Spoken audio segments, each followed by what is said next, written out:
Hello, everyone. Thank you so much for taking your time for joining us at APA, Africans in Partnership Against AIDS. APA is a non-profit organization, AIDS service organization based in Toronto. We operate from downtown Toronto and serving African Caribbean Black communities in HIV support, prevention, outreach, and harm reduction, as well as so many other programmings.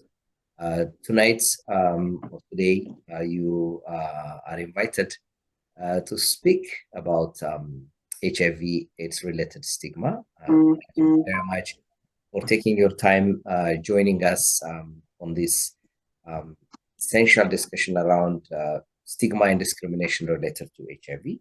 And as you know, African Caribbean Black population have been disproportionately affected by HIV. We only represent a very small percentage of Canada's population, probably 5%, but we represent nearly 30% of new HIV diagnoses. Despite all these activities, so HIV continues to be a major challenge within our community, and stigma and discrimination related to that remain major barriers for our activities, including they deter people from testing, treatment, and support, and preventing them from seeking the care they really need. And stigma is not just an emotional burden, it's a social determinant of health that affects access to service, the mental well-being, and overall health outcome in our community. So this particular discussion, we just want to ask you your roles in terms of deterring HIV-related stigma, and you share your experience. And also, we want you to speak directly to the community members on how we can all collectively combat HIV-related stigma. So why don't we start with a round of introduction? Can you briefly introduce yourself and share a little bit of experience that you have working within the African Black communities? And I will stop here and I will allow you to talk. So we can start with Janice. Okay, so thanks, Yunus, for having me, and good to be here tonight. So my name is Janice Honore, and I am a minister with the Church of God of Prophecy. It's an organization that's been around over 30 odd more years in Canada, servicing pretty much the Caribbean Black population. Most of our believers there are from the Caribbean. So my experience in working with the African Caribbean Black communities is really from a church community base. And also I have done some volunteer work as well in the past with Black Coalition for AIDS Prevention. So my involvement with the Black community has been, in regards to specifically HIV and AIDS, have been with Black Cap. Thank you for sharing that, and it's amazing that your church has been, around for so many years, supporting our community members, and your involvement with Black Cup, one of our partner organization. That would be amazing. Next, Hussein, maybe, yeah. Yes, thank you for hosting me. I'm very honored. I'm by names of Hussein Abdallah. I'm one of the imams for Ugandan Muslim community in Canada. Basically, we are at 1733 Eglinton Avenue West. Recently, we opened up a mosque. It is called Masjid Salam or Salam Mosque. Salam means peace. So we just looked for a word that can unite all of us. We call it Salam, and Salam in English, it means peace. So we are blessed to have a mosque where we gather every weekends, especially Friday, Saturday, and Sunday for community-based activities. I happen to be one of the 3 imams of the community for the Ugandans in Canada. Yeah, and as a student of community service worker, currently, I'm doing my placement with the Christie Ossington Neighborhood Center in downtown Toronto. I'm trying to see that I expand my knowledge in community-based activities. My experience as an imam or a leader for Muslim has not started in Canada. I started it a long time, 15 years back. While I'm in Uganda, I was one of the Muslim leaders in a place called Mengo Kisenyi, one of the suburbs or the suburbs of Kampala. I've been imam for that mosque called Masjid Siddiq, whereby we had a congregation of over 1,000 Muslim community, and I was the deputy imam for the mosque. So I've been serving as a Muslim leader for a period of 15 years. So I have vast experience handling the community-based activities. Thank you for listening. Thank you very much. Great. Thank you, Imam Hussein, for your more than 15 years of service spanning from, continent of Africa and extended to Canada. And you have been a volunteer with APAA and recognize that. We thank you. Thank you so much. Thank you. Isaac, back to you. I'm Isaac Martin Batanda. I'm also a faith leader, and a faith leader who has been in Canada for the last 3 years. My being a faith leader, I started that work back home in Uganda with a ministry called Wells of Excellence Ministries International, where we are a group of evangelists who go on preaching the gospel, the street gospel, and who go into church planting and extending a hand to those who are in need, most especially the hospital ministries and prison ministries. So that was my work back home. But when I came here, I continued with the same work with the church called Evangel Temple on Young Street. So that's where I do my evangelism with that church, most especially when it comes to homes. I go to homes with a group of other ministers. So that's how I extend my work here. And when it comes to African Caribbean community, ever since I came to Canada the last 3 years, I've been in touch with APAA. And whenever APAA has activities, I've been involved, and I've continued being involved with APAA.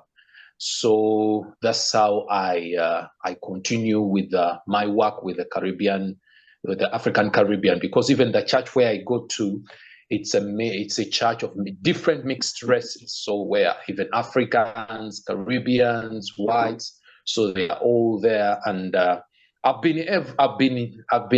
had an opportunity to extend my awareness in the church, because the word to us, the Bible says that you know the truth, and the truth will set you free. So when it comes to stigma, people are put in the corner because they lack awareness. So I've always used the word to extend my awareness and empowerment into communities of African Caribbean by telling them that, you guys, this is the truth. The disease is here.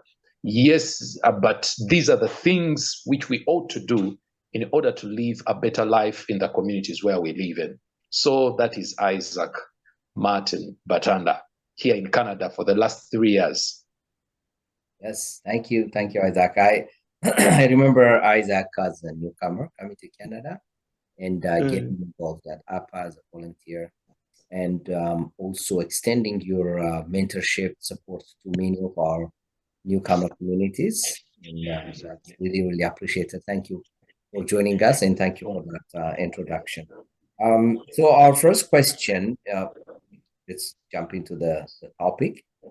Can you, from your perspectives, what are the main sources or causes of stigma and discrimination in our communities, in the African, Caribbean, Black communities? And beyond that, why do you think is stigma still exists, and what are the main causes or reasons for HIV-related stigma, discrimination?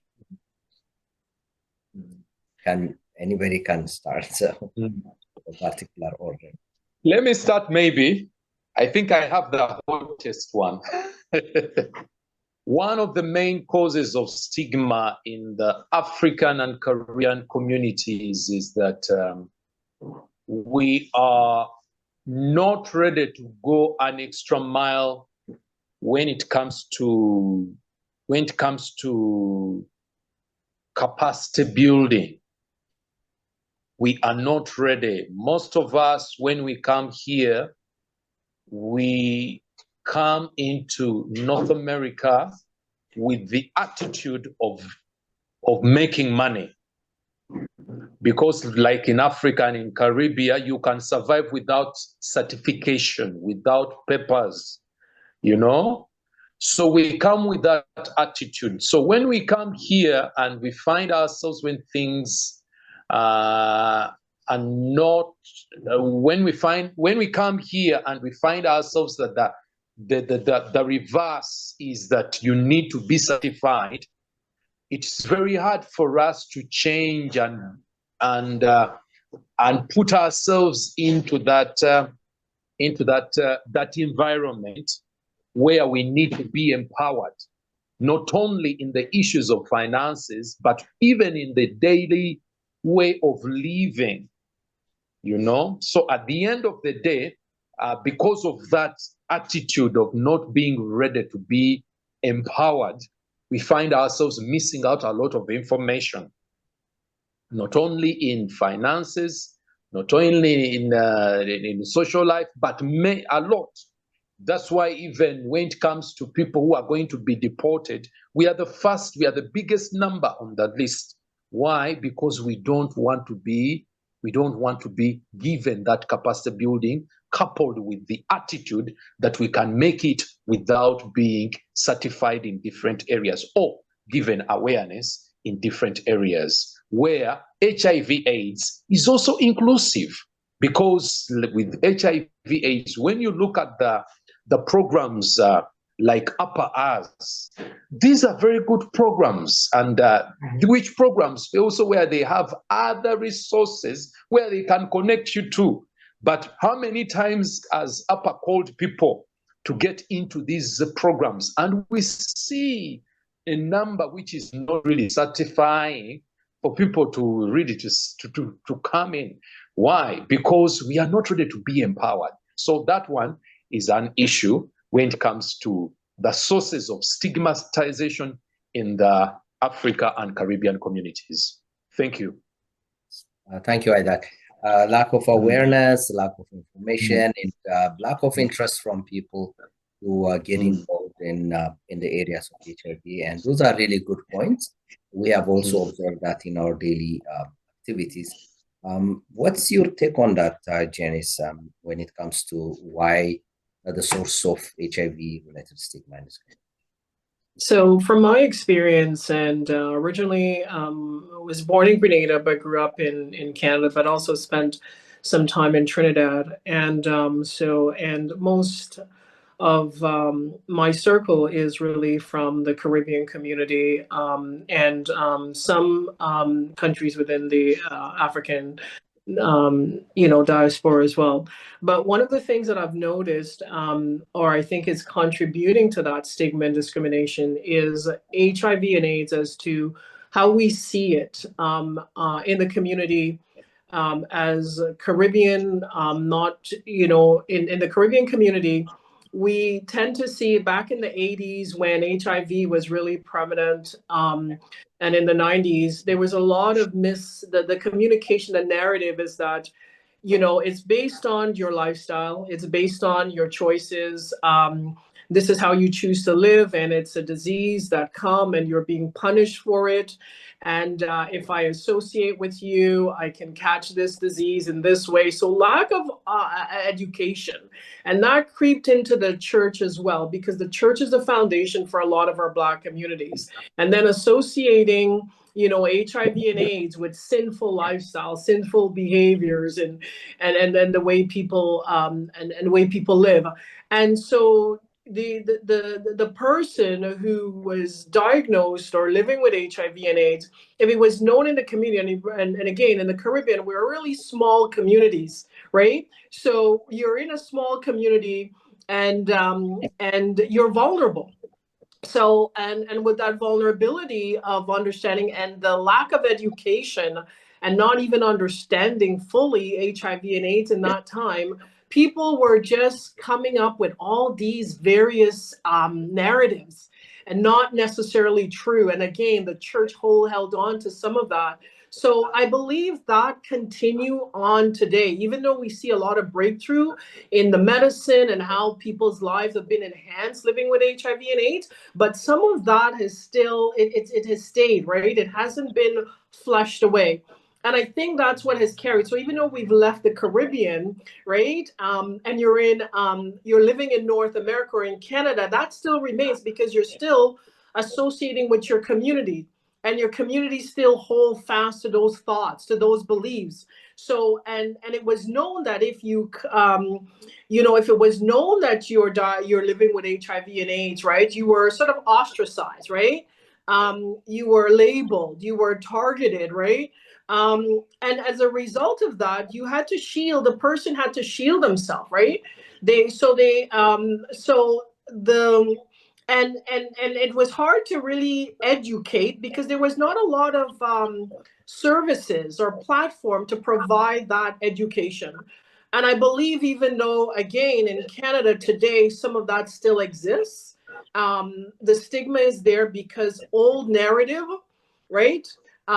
Old type of learning that has not been validated, clarified, been transformed, been enlightened, those things are still around. So I think this is what is the cause of that, is and those cultural beliefs as well. And again, sadly, speaking from the church have held on to a lot of these narrative as well. I mean, we've come some ways, but there's still a long way to go, in regards to rooting up some of those old beliefs and stigma and discrimination regarding the ACB community. Yes, thank you. You really nailed the point on the head, that judgment coming from the lifestyle, sinful behavior, labeling, and the isolation of persons living with HIV, and also the bias still exists within institutions, including faith institutions. So it has to be addressed. Thank you for sharing that, Jenny. So back to you, Hussein. Yes, thank you very much. Basically, the main sources and causes of stigma and discrimination in African and Caribbean communities, to my perspective, we still have historical experiences such as colonialism and slavery. Most people, we are still enslaved. We are still thinking. Our minds are still thinking of the past, what our colonial masters planted in our minds. So these thinkings and thoughts have left a legacy of deep biases in our minds, and these legacies are embedded in institutions like healthcare centers, education, employment, and justice system, whereby policies and practices cause discrimination. So we are so biased. Most of us, the way my brother Isaac said, when we come here from our different backgrounds, we come when we are hungry. We are money hungry. We have money hungry in our minds. We don't take time to read the situations. In the Islamic perspective, if I can say, because we always refer to Quran and prophetic hadith or prophetic traditions, you all know that our Prophet Muhammad, peace be upon him, he never went to school, but he was trained by Allah. God trained Muhammad through Gabriel, angel Gabriel. It was an indication. Muhammad being a leader of the Muslim community, and he never went to school, but he was trained by God himself. It was an indication for the communities to see that before you do anything, first get information, first get education.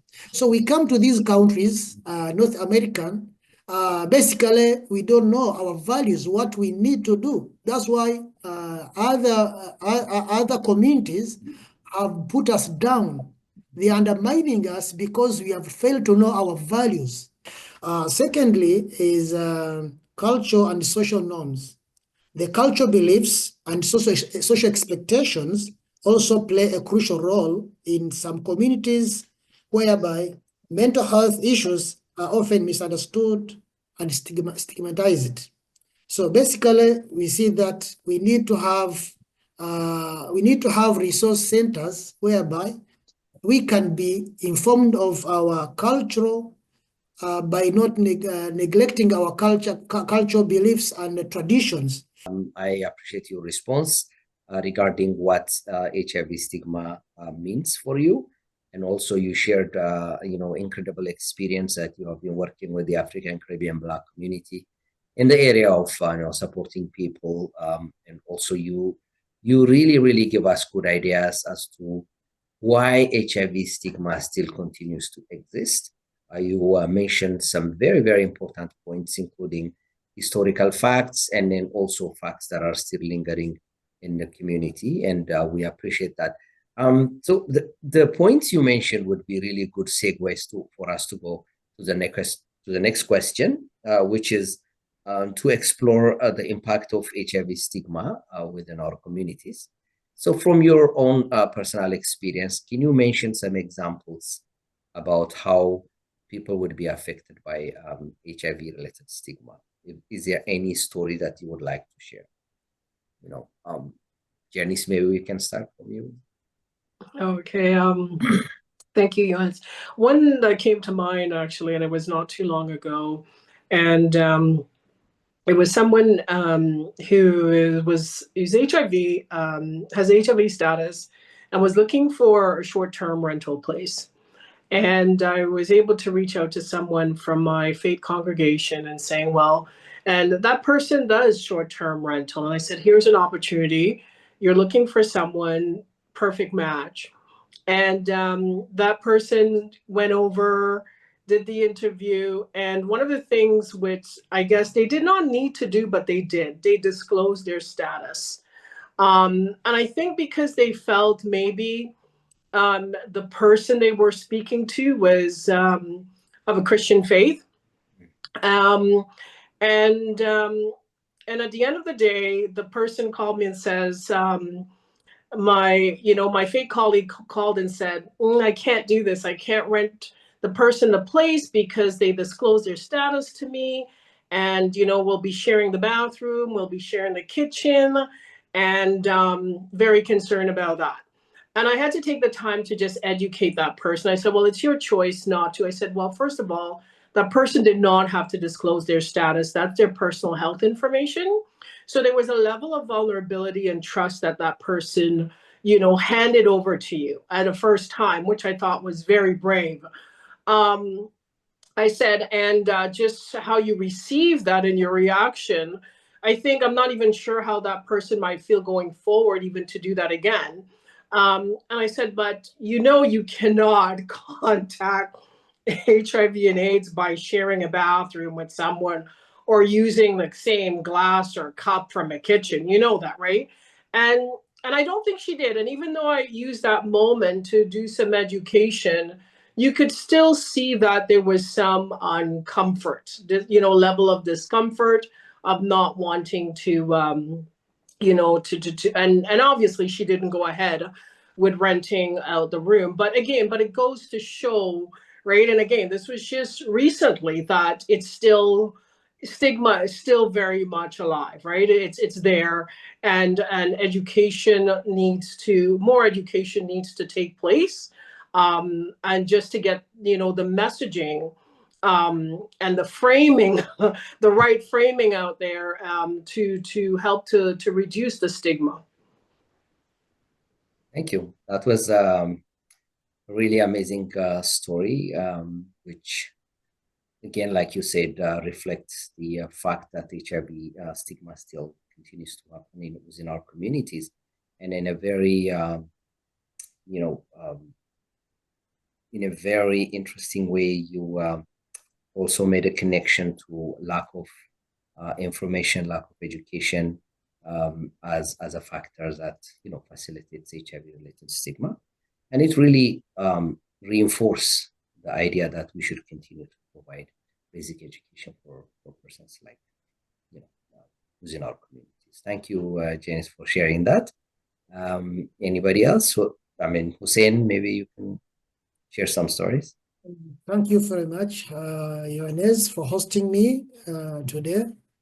As part of our continuation of our discussion today, as per the question, as a community leader, first and foremost, I would provide accurate information, because most people who are affected in our community, some people lack information where they can get to know about resources and the communities where they can be helped. I would offer, first and foremost, a well-researched and unbiased with factual responses to counter misinformation that fuels stigma and discrimination, because people are biased, as we already know that. In most cases in our communities, especially the Black and the Caribbean communities, people who are infected already, they have biased and they are discriminated from communities. These people, they need our care as spiritual leaders. First and foremost, you'll provide space and respectful and open discussions with the person to feel that he or she doesn't feel out of place. You put yourself you first show that you are with this person in all the situations. You create space for respectful and open discussions so that he or she can provide enough information. It can open her mind, open herself to you, can disclose everything for you. So what you need to do as a religious or faith leader, you have to see that you provide confidential and you have to show that you keep this information confidential, the information this person is going to give you, because it's her private or his private life. You have to see that you assure this person that if everything is going to be discussed here is going to be protected, and you'll provide confidential information for this person. So as a community leader, you'll have to connect this person with the resources that are needed. That is one point. Secondly, as we all know that most people are biased, they have stigma, they lose hope in life. You have to empower these people with education. So what I can do, I will help these people access knowledge that challenges stereotypes, that will foster critical thinking. They are thinking to watch their thinking, the negative thinking they have, to promote acceptance of diverse backgrounds.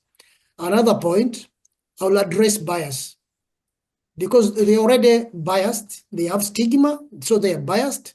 So I will remain natural myself. I'll remain natural and have fair responses by recognizing and countering biases that may reinforce discrimination. Lastly, I will promote ethical and respectful communication. By doing this, I will encourage a respectful dialogue that avoids harmful languages, that will foster a culture and dignity of mutual respect. All in all, because you are trusted in community, this person comes to you for guidance, you make sure that you show that you're going, all information that is given to you is guarded and is respected. So this person, you assure this person that all information that is going to be provided will be protected. This is all I can contribute to this question. Thank you very much. Thank you. Thank you. You raised really good points about lack of information, bias, stereotype are really affecting the community. And also, you touched upon on the next point, which is what kind of support faith leaders can provide. And from your part, you said that you will have respectful, ethical, and dignified conversation with the person that's being affected, and that's very important. And I like the idea that you mentioned that you will be giving them assurance of confidentiality, which is a big concern for many of our communities. And I'm happy to hear from our faith leaders that confidentiality is their top priority, which matches the priority of our population here. So thank you for that, Hussein. Back to you, Isaac. Just unmute yourself. You're muted.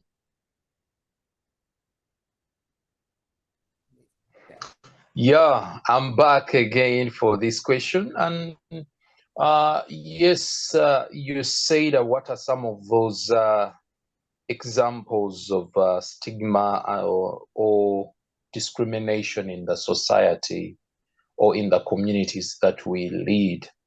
The most vivid one I've seen is the one which is to do with those ones who are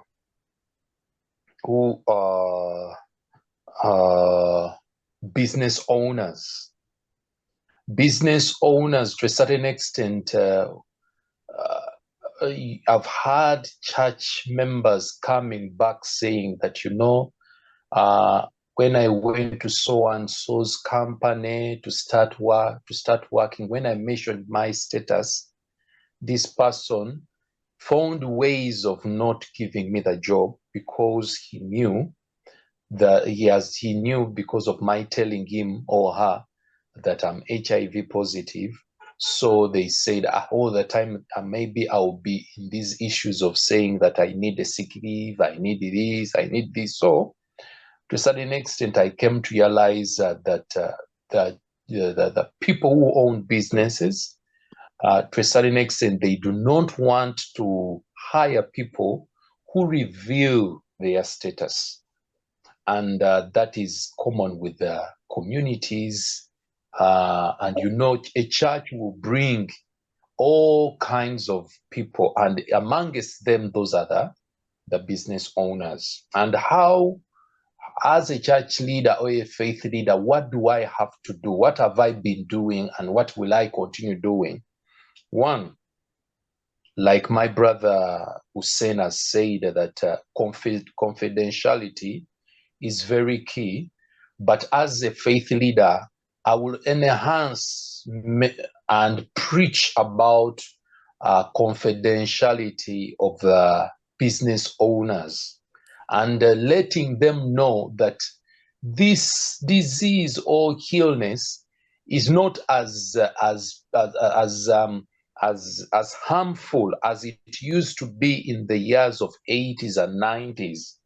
Apparently, people have lived with this disease or with this illness for years, and the kind of medication, the kind of diet they have, they may be even more healthier than the people you're supposed to be healthy.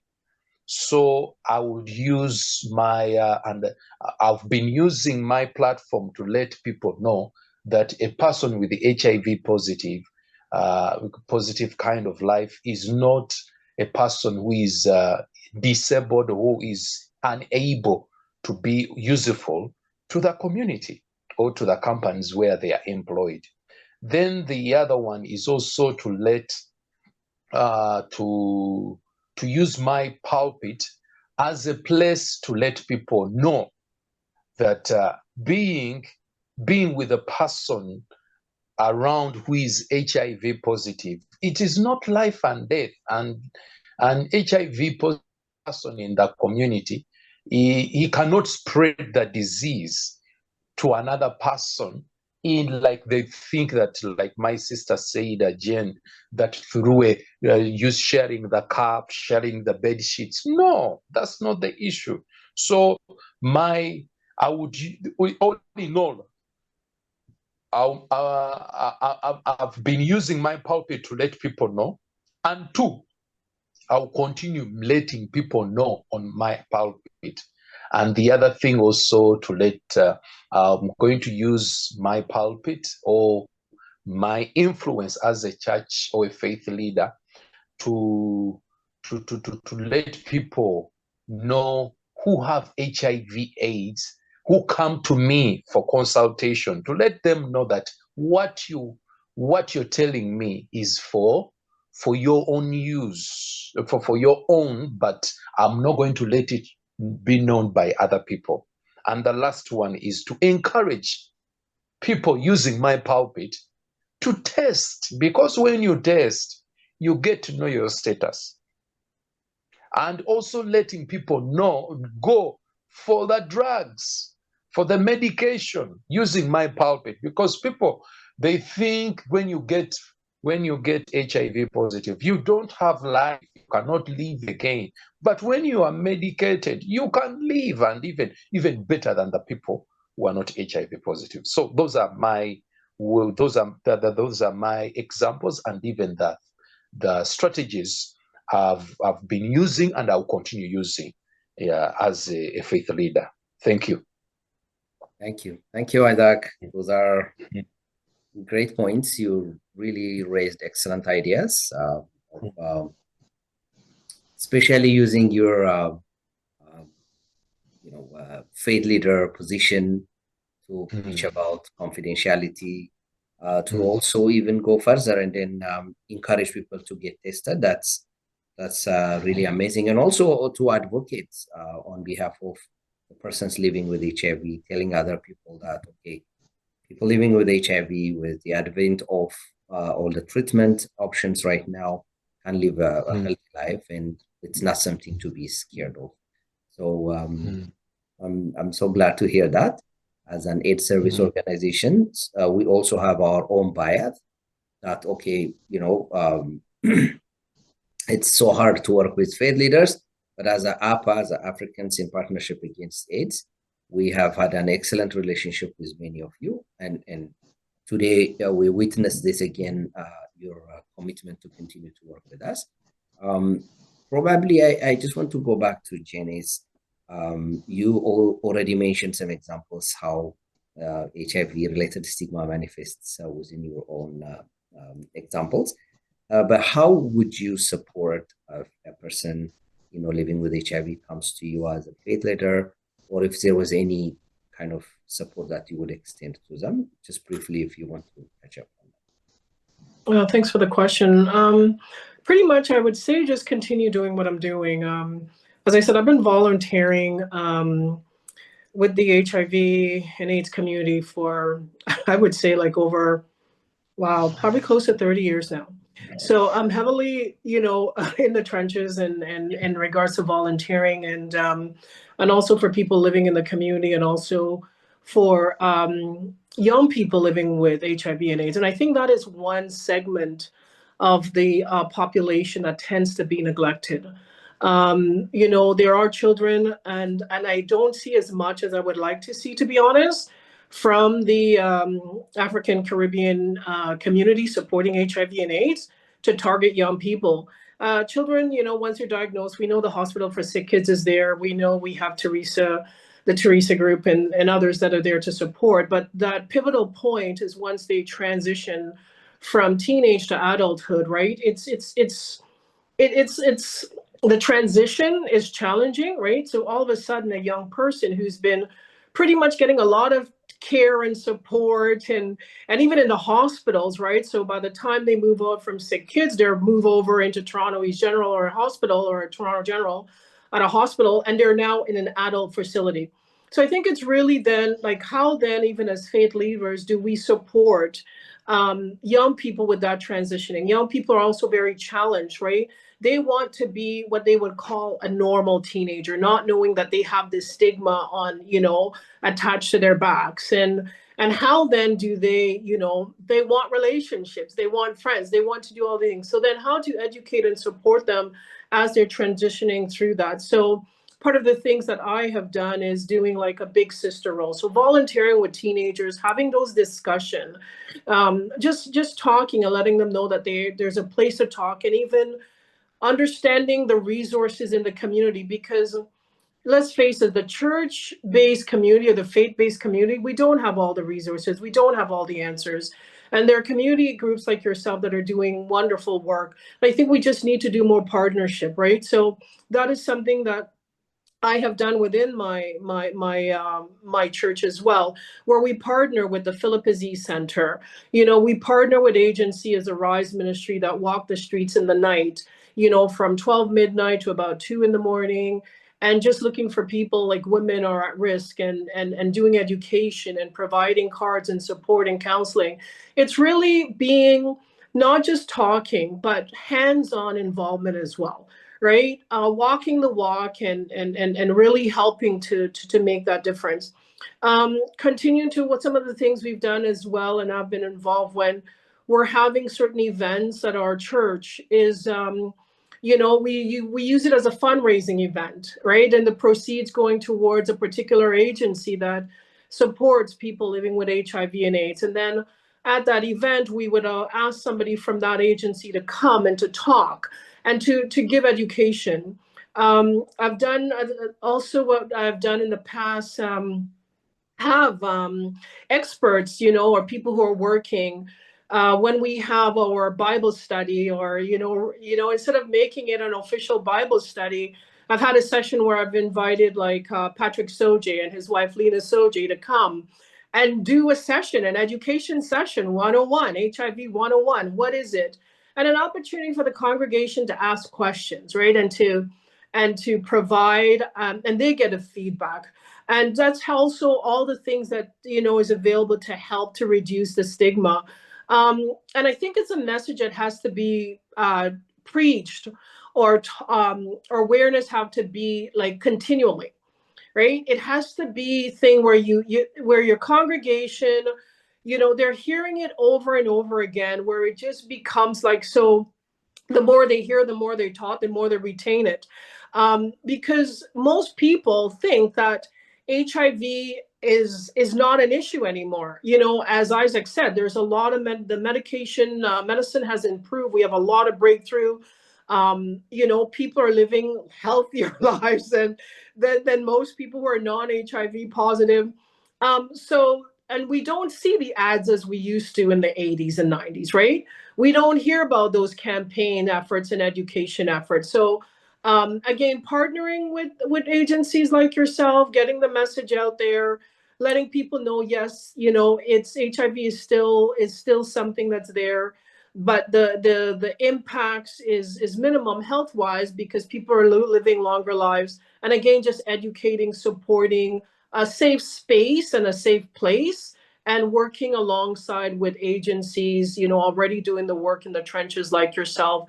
And partnering. That's what I've done, and that's something, just continuing to do. That's incredible. More than 30 years of volunteering, and also continuing to support our community members. I am personally inspired by what you have been doing. And you really mentioned a good idea of partnership with organizations like APAA, and you mentioned Philippa Z. That's one of our partner organization, an amazing organization. So, you really mentioned great points about focusing on the transition of youth to adulthood, Yeah, that's also well taken. Thank you very much. So just, I mean, the last point would be for you all as faith leaders.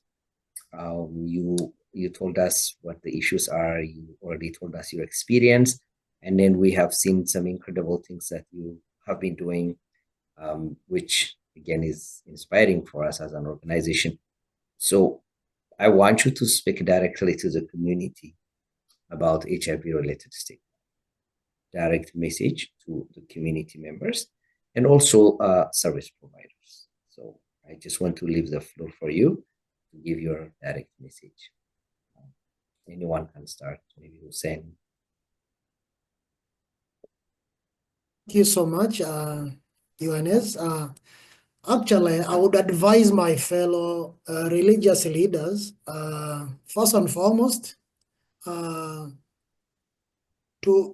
appreciate the blessing that God chose them to serve the community. Though most of people, the faith leaders, most of them, the biggest number of them, they do this work of God to earn money out of they serve God, but their major focus is they're looking for money. We have seen people constructing mosques, churches, but their main aim is to look for money out of the services they are rendering. So such people, they won't do, I think, they won't touch the major concerns of the community.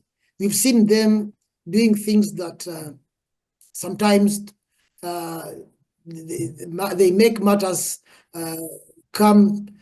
Actually, they don't serve people they don't serve the humanity the way it would be. So my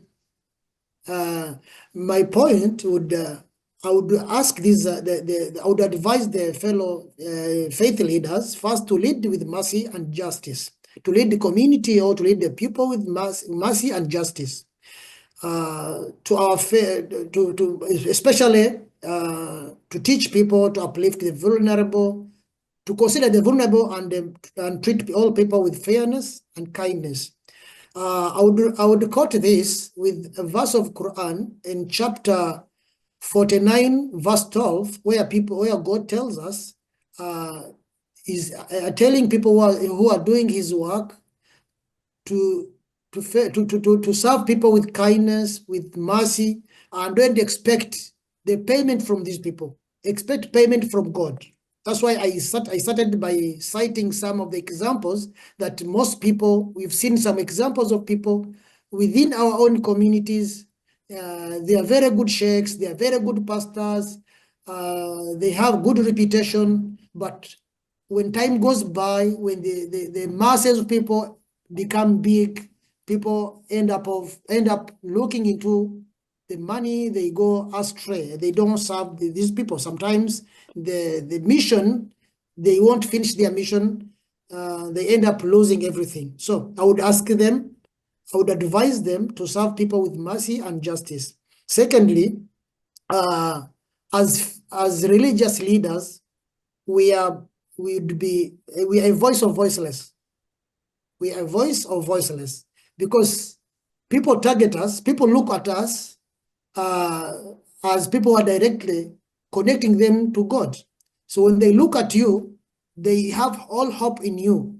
They put all hope in you. So they're expecting words that are coming from you. So we are supposed to speak out against discrimination in all its forms and advocate for systematic change where needed. So when you're talking on their behalf, we need to promote systematic change where it's needed. Another point, we need to promote education, awareness, and spiritual teachings that emphasize love and understandings. HIV doesn't know anyone, doesn't know sheikh, doesn't know reverend, doesn't know a pastor. When it comes, it affects all of us. It's a community-based problem that is affecting all people despite their origin and where they're coming from. So today, Gideon Bamagisha is an example, is a Christian, but he has a network that is covering all faith leaders. So as faith leaders, we need to connect. We need to be united. We need to come together to solve the problem of this stigma and discrimination within our communities. We need to teach people. We put across our grudges, we put across our religious misinformations or religious backgrounds. We come and save the community. This is all I can talk about this point. Thank you so much for listening. Thank you, Hussein. Those are really good points. I would go to Isaac and then finish it with Janice. Directly talk to the community and service providers. Yeah, my issue as my communication to the community and the service providers is that please, where the communities, most especially where they are faith leaders, my message to you is that can we become servants of the people we lead? Our faith as Christian, at one time, the person we believe in Jesus Christ said that, people, you feed my flock. A person who feeds a flock, that's a leader, is a servant, is a shepherd. So my message to the community and the service providers is that can we be, or can we continue being servants to the communities that we are? Because without us, these communities, they will continue in their stigma, they will continue in their discrimination in HIV, because our being servants, that means we shall be there to provide the services that are needed. We shall be there to have dialogues to find out which service is needed here and there. We shall be able even to advocate for that which is needed in these communities where we are as servant leaders. So that's my message, that let us be more of not just leaders, but servant leaders who are there to provide the services, who are there to advocate for the services, who are there to lead the communities in the rightful way, so that we can eliminate this stigma and the discrimination in the communities where we lead. Thank you. Thank you, Isaac. That's a good point. Directly addressing all the leaders, as Imam Hussein was saying, come together and to continue to serve the communities. Yes, that's a good point. And ultimately we can challenge, eliminate HIV. Thank you. Back to you, Janice. Maybe your message to service providers and the community at large. Thank you, and really appreciate what my brothers in the panel said, and just to continue in that realm, one of the greatest model of all time is Christ Jesus, and one of the things that he said in the story of the Good Samaritan. And when all of the religious folks and the Pharisees and everyone said, what should I do? And he said, go and do likewise. Go and do like that Good Samaritan. And, and he also looked up and, he said, the fields are ripened, for the harvest, but the laborers are few. So the message to our faith leaders is that the harvest is truly ripe. In my experience, we're just volunteering and working with people with HIV. They want to be part of a faith-based community. They want to, and most of them either was brought up into it, and let's face it, once we are going through any crisis or we're diagnosed with any sort of illness, the human being will reach out to God. they will cry out, they will pray.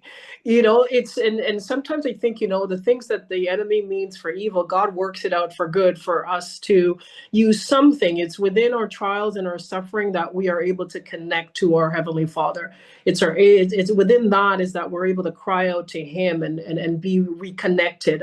And the churches and faith group is that avenue for that. So I would encourage faith leaders to don't forget that. That's our first and foremost is showing people the Father, and we can only demonstrate the Father, the Heavenly Father, through the things that we do.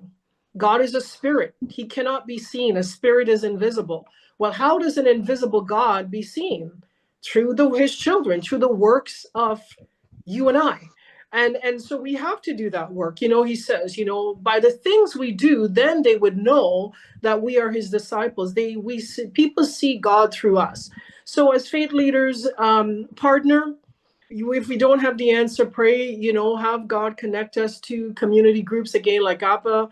There's so many agencies that are out there. I know sometimes agencies service all members of the population, depending on their, and depending on their sexual orientation. And I think that's one big thing for church organization, right? So that you have to service or provide of being available for every sector of that community if you're not aligned to that, but where you can make alignment align and where you can provide the support and help do that, so that's one thing I would say. Partner, allow people to advocate and to make it known. If somebody knows you are a church or a mosque that is known for certain things and you provide certain sort of services, they will come. So make it known, advertise that whatever means you have to advertise it, let people know, because if they know that you're able to cater for them or to provide care for them, depending on whatever their diagnosis is, they will come. So let it be known. And when they come, let people know that it is a safe space. It is a loving space. And give the people opportunity to share, right? Because it's their story. They can share from their experience and let their testimony be a way to encourage your congregation as well and to give hope unto others. The other thing I would say then for agencies like APAA, continue doing what you do. And I would encourage you again to look at, take a pulse, look at the demographic of HIV and AIDS in the African Caribbean community. Don't forget our children. Don't forget our young people, right? And I plead that because the services for them, especially in the African Caribbean community, they're very few, right? And they have parents as well, and parents. There is the children, even if they themselves are not diagnosed, but they may have like parents who are a loved one or caregivers who are diagnosed. How do you provide that support to that group? So I would say continue to do that. And or if it's not being done, or if it is being done, put more effort and more funds and programs towards that. And for the community as well, you know what? I always say what the enemy meant for evil, God works it for good. Tell your story, but be wise. Be wise, be discerning. You want to connect with faith groups. Not everyone is gentle. There is sheeps and wolf clothing, and not everybody, as the brother said, have everyone's intention for good. But get discernment, go in, test the waters, see, right? And once you think it's a place of where you could be accepted, then do that and just continue the good fight of faith. And yeah, I think, as I said, we're all in this together, as the brother said. We are brothers keepers, and there have to be some trust, on both sides. So I would encourage what you're doing, continue to doing. If you're being fearful and you want to connect with a faith group, test the waters, take the step, reach out, and volunteer as well with organizations around you, and teach. I think that would also help as well. Tell your story, teach your story, but do it and be very tactful and be wise as you're doing it as well. So thank you. That's a really, really uplifting conversation. We spend a lot of time on the topic, but I appreciate your contributions. We are inspired as an agency. Janice, we hear you that we have to focus on certain populations. We have to shift our,